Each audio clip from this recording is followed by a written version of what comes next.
ከሳምንታት በፊት በአዲስ አበባ ከተማ ተገድሎ የተገኘው ህፃን ሀብን ታህሳስ 13 ተገድሎ መገኘቱ ይታወቃል። ከጠፋ በኋላ ማለት ነው። ከዚህ ጋር ተያይዞ አሁን በወጣ መረጃ ፖሊስ ገዳዩን በቁጥጥር ስር መዋሉን ይፋ አድርጓል። ገዳዩም እዛው አካባቢ ሰው እንደሆነ ነው የተነገረ የሚገኘው።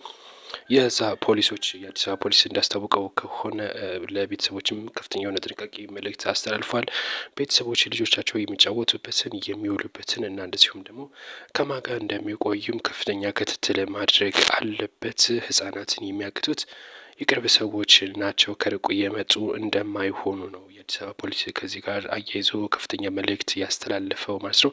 ህጻናት የሚውሉበትንና የሚጫወቱበትን እንደዚሁም የአካባቢውን ያለውን ክትትል በማድረግ ጥቆማ ማድረግ ያስፈልጋል ሲል ነው የአዲስ አበባ ፖሊስ ያስታወቀው። ከዚህ ከህፃን ሀበነ ካሱ ጋር በተገናኘ ገዳዩ በአካባቢው እንደሚኖር አስታውቆ ፖሊስ በቁጥጥር ስር መዋሉም እንግዲህ ቤተሰቦችም ይፋ አድርገዋል። ፍትህ እንፈልጋለን ሲሉ ነው የገለጹት። በአዲስ አበባ እንደሚታወቀው በርካታ ህጻናት ይጠፋሉ፣ ይታገታሉ፣ እናም ደግሞ አንዳንዶቹም ግድያ ይፈጸምባቸዋል ሲሉ ቤተሰቦቹ ገልጸው ለዚህ ትልቅ የሆነ ፍትህ እንፈልጋለን ሲሉ ገልጸዋል። እንደዚሁም ደግሞ የአዲስ አበባ ማህበረሰብንም አመስግነዋል። በቀብሩ ወቅትም እኛ ማናቃቸው በርካታ ህዝብ ከጎናችን ነበር፣ ለዚህም ትልቅ ምስጋና አለን ሲሉ ነው የገለጹት። ከዚህ ጋር ተያይዞ የአዲስ አበባ ፖሊስም ጉዳዩን ተከታትለን ውሳኔውን እናሳውቃቸዋለን ሲል የግድያውን ሁኔታ ዝርዝር መረጃ ከአለቀ በኋላ እናሳውቃለን፣ አሁን ምርመራ እያደረግን ነው።